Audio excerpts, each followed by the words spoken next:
Assalamualaikum warahmatullahi wabarakatuh.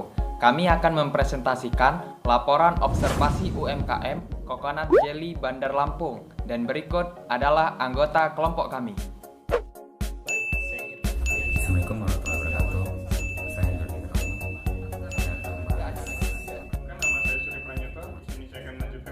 Mari kita dengarkan dan semoga bermanfaat. Baik, saya Irfan Apriansyah akan menjelaskan bab 1 pendahuluan. Berbicara mengenai latar belakang, UMKM atau usaha mikro kecil menengah merupakan salah satu bagian penting bagi perekonomian suatu negara. Peran penting ini mendorong banyak negara, khususnya Indonesia, terus berupaya mengembangkan UMKM. Meskipun kecil dalam skala jumlah tenaga kerja, aset maupun omset, namun karena jumlahnya yang cukup banyak, membuat UMKM menjadi bagian penting bagi peningkatan perekonomian suatu negara. Selanjutnya, terdapat 3 alasan yang mendasari negara maju dan berkembang memandang penting keberadaan UMKM. Yang pertama, kinerja UMKM cenderung lebih baik dalam menghasilkan jumlah tenaga kerja yang produktif. Kedua, sebagai bagian dari dinamikanya, UMKM sering mencapai tingkat produktivitasnya melalui investasi dan perubahan teknologi.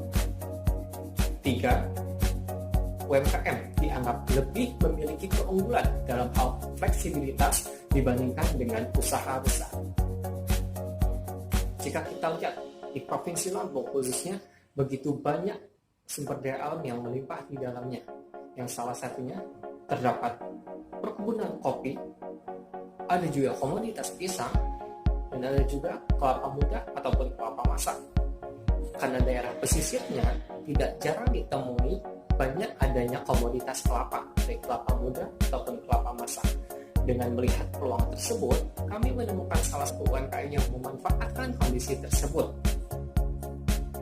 Bisa dilihat profil UMKM yang kami observasi. Objek penelitian kali ini adalah Coconut Jelly Bandar Lampung. Dan seterusnya, ya, itulah profil dari usaha UMKM yang kami observasi. Selanjutnya akan diteruskan oleh rekan saya, Dodi Roni. Saya Dodi Roni. Saya akan membahas tentang masalah yang terjadi. Masalah yang terjadinya itu ada 4. Yang pertama itu tentang SDM. SDM usaha Coconut Jelly ini dijalankan satu keluarga, dimulai dari Ibu Lucy sebagai owner sekaligus manajernya, lalu suaminya yang melakukan proses produksinya, serta anak-anaknya membantu proses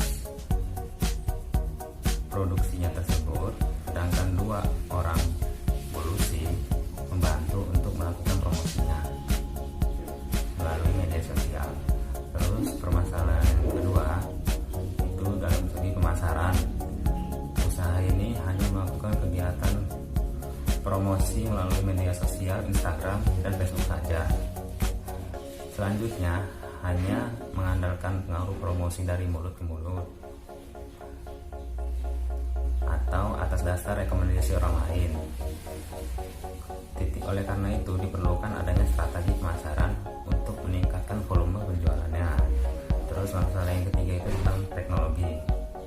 Permasalahan dalam teknologi yaitu masih terbatasnya kepemilikan teknologi tepat guna yang digunakan untuk proses produksinya, sehingga sebagian besar masih menggunakan alat tradisional, namun memerlukan waktu yang cukup lama dan manual.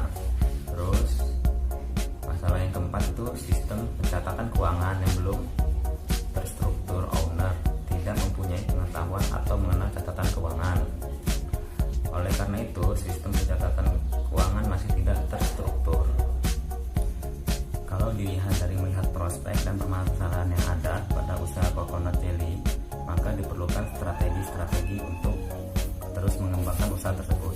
Strategi ini nantinya dapat diterapkan oleh pemilik usaha maupun usaha lainnya yang mempunyai masalah yang sama agar UMKM tersebut mampu setidaknya terus bertahan atau bahkan maju di tengah-tengah persaingan dengan usaha lainnya. Strategi ini akan dihasilkan dengan melakukan penelitian dan analisis SWOT. Berdasarkan penjelasan latar belakang di atas, maka penulis tertarik untuk penelitian dengan judul Strategi Pengembangan Usaha Coconut Jelly Bandar Lampung dalam meningkatkan penjualannya. Terus ada rumusan masalahnya. Bagaimana strategi pengembangan usaha Coconut Jelly Bandar Lampung untuk dapat meningkatkan penjualannya?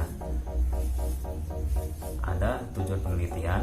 Tujuan penelitian itu ada 3. Yang pertama itu untuk mengetahui strategi pengembangan usaha Coconut Jelly untuk dapat meningkatkan penjualannya. Terus yang kedua, memenuhi tugas untuk mengikuti perkuliahan mata kuliah seminar riset kewirausahaan dan UMKM. Yang ketiga, untuk membantu menyelesaikan permasalahan yang terjadi pada UMKM tersebut. Saya Andreansah akan melanjutkan presentasi dari rekan saya sebelumnya. Bab 2, tinjauan pustaka. Bisa teman-teman lihat di samping, ada 3 definisi tentang apa itu UMKM. Yang pertama berdasarkan Undang-Undang RI Nomor 20 Tahun 2008, yang kedua berdasarkan tokoh, dan yang ketiga secara umum. Berdasarkan tokoh Ina Priyana, UMKM adalah pengembangan 4 kegiatan ekonomi utama yang menjadi motor pembangunan Indonesia, yaitu industri manufaktur, agribisnis, bisnis kelautan, dan sumber daya manusia. Ada 3 kriteria UMKM menurut Undang-Undang Republik Indonesia Nomor 20 Tahun 2008 Pasal 6. Yang pertama, usaha mikro memiliki kekayaan bersih paling banyak 50 juta. Yang kedua, usaha kecil memiliki kekayaan bersih paling banyak 500 juta. Yang ketiga, usaha menengah memiliki kekayaan bersih paling banyak 10 miliar, tidak termasuk tanah dan bangunan tempat usaha. Pengertian strategi menurut Business Dictionary. Strategi adalah seni dan ilmu perencanaan dan memanfaatkan sumber daya untuk penggunaan yang paling efektif dan efisien. Ada 3 sifat strategi. Pertama, menyatukan seluruh bagian-bagian dalam organisasi. Kedua, menyeluruh, mencakup seluruh aspek dalam organisasi. Ketiga, integral, yaitu seluruh strategi akan cocok atau sesuai untuk seluruh tingkatan. Baik, di sini saya ingin melanjutkan penjelasan dari materi sebelumnya. Di sini saya membahas tentang tipe-tipe strategi. Jadi tipe-tipe strategi ini dibagi menjadi 3. Yang pertama adalah strategi manajemen, terus ada strategi investasi, dan juga ada strategi bisnis. Kita harus satu persatu. Jadi strategi manajemen adalah suatu strategi yang dilakukan dengan orientasi pengembangan strategi secara makro. Misalnya adanya pengembangan produk, adanya akuisisi, terus adanya penetapan harga, serta adanya pengembangan pasar. Lanjut, yang kedua ada strategi investasi, yaitu bagaimana cara kita untuk mengembangkan suatu usaha kita secara drastis, dan juga bagaimana cara kita untuk penetrasi di dalam pasar, serta bagaimana cara kita untuk bertahan di dalam suatu pasar. Selanjutnya ada strategi bisnis, yaitu dibagi menjadi 3 juga. Yang pertama itu ada strategi pemasaran, yaitu bagaimana marketing mix, bagaimana 4P-nya, serta terus yang kedua ada strategi operasional, bagaimana alat dan bahan bakunya. Terus yang ketiga ada strategi distribusi, bagaimana penyaluran produk-produk kita kepada konsumen, seperti itu. Selanjutnya adalah usaha. Usaha adalah suatu kegiatan melakukan sesuatu yang terorganisasi untuk menghasilkan dan menjual barang dan jasa untuk mendapatkan suatu keuntungan dari pemenuhan kebutuhan masyarakat. Begitu. Dan yang terakhir adalah tahap-tahap perencanaan strategi. Jadi tahap-tahapnya dibagi menjadi 2, yaitu tahap pengumpulan data, itu dibagi menjadi 2, yaitu tahap pengumpulan data eksternal dan tahap pengumpulan data internal. Terus yang kedua adalah tahap analisis, yaitu bagaimana cara kita untuk mengumpulkan semua informasi yang ada baik dari media sosial maupun cetak untuk perumusan suatu strategi. Terima kasih. Oke, saya di sini Gilbert Labaja akan melanjutkan presentasi yang sebelumnya. Selanjutnya itu ada pengembangan menurut Mangku Puwira. Beliau berkata, pengembangan merupakan usaha meningkatkan pengetahuan yang digunakan segera untuk digunakan di masa depan nanti.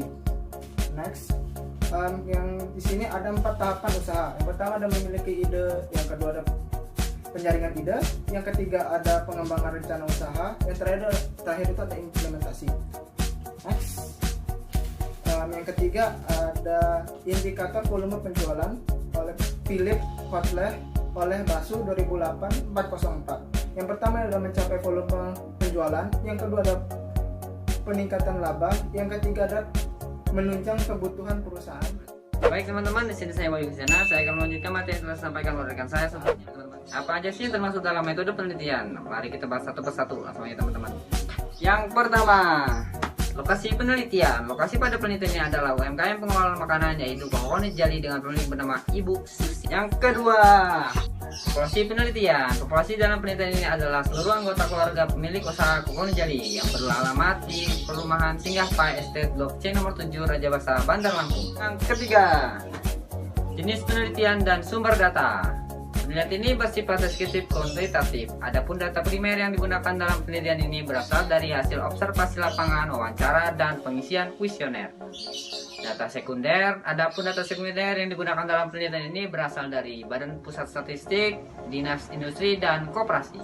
Yang keempat, instrumen penelitian. Instrumen bantu yang digunakan sebagai alat ukur untuk mendeskripsikan tingkat berpikir responden dalam menjawab permasalahan usaha Kokonit Jali, yaitu 1. Wawancara, kedua observasi, ketiga kuesioner, keempat dokumentasi, dan yang kelima skala pengukuran. Yang kelima, metode penelitian data. Dalam penelitian memerlukan metode antara lain 1. Kuesioner, 2. Dokumentasi, dan yang terakhir wawancara. Oke, sekian yang dapat saya sampaikan. Materi selanjutnya akan disampaikan oleh Bapak Agis. Terima kasih, saya Agis Yoga Anderta akan melanjutkan pemaparan materi berikutnya. Berikutnya, metode analisis data. Metode analisis yang digunakan dalam penelitian ini adalah analisis internal dan analisis eksternal, serta analisis SWOT guna menghasilkan strategi strength opportunity yang tepat, menghasilkan strategi strength threat yang tepat, dan menghasilkan strategi weakness opportunity dan weakness threat yang tepat. Berikutnya, ini merupakan tabel IPAS atau Internal Factor Analysis Summary dari faktor kekuatan dengan Coconut Jelly yang harus diantisipasi dan dicari solusinya.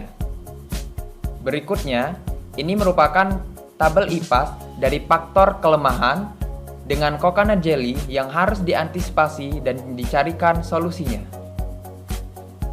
Selanjutnya, ini merupakan matriks EPAS atau External Factor Analysis Summary, yaitu faktor peluang untuk kemajuan usaha serta untuk menghindari faktor ancaman. Dan berikutnya, analisis eksternal yang digunakan untuk mengembangkan faktor peluang untuk kemajuan usaha serta menghindari faktor ancaman, yaitu faktor ancaman dari tabel EVAS.